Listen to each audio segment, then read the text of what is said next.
येवला तालुक्यातील सुरेगाव रस्ता विकास सेवा सहकारी सोसायटी चेअरमन आणि व्हाईस चेअरमन निवडणूक सहाय्यक निबंधक सहकारी संस्था येवला येथे निवडणूक निर्णय अधिकारी श्री विजयसिंह राजपूत यांच्या अध्यक्षतेखाली बिनविरोध पार पडली।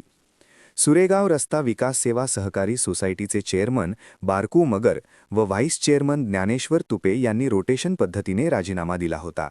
त्यानंतर निवडणूक प्रक्रिया पार पडली। यावेळी चेअरमन पदासाठी दिगंबर साबळे यांचा एकमेव अर्ज आला होता।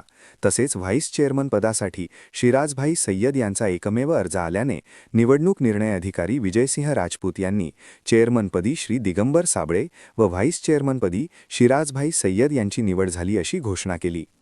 यावेळी संचालक अब्बासभाई, विजय पवार, योगेश आसने, श्रीमती हिराबाई गायकवाड, दत्ता पवार, सुनील भागवत, गौतम पगारे, ज्ञानेश्वर तुपे हे हजर होते। यावेळी ज्येष्ठ नेते बाबासाहेब पाटील डमाळे, माजी जिल्हा परिषद सदस्य यांनी निवडणूक निर्णय अधिकारी विजयसिंह राजपूत साहेब, सहाय्यक चंद्रभान वाकचौरे सचिव, chairman Digambar Sable, vice chairman Shirajbhai Sayyad यांचा सत्कार करून शुभेच्छा दिल्या।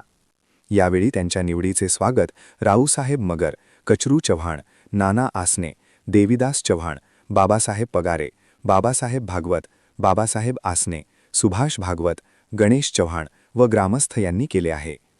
योग न्यूज ब्युरो रिपोर्ट अंदरसूल।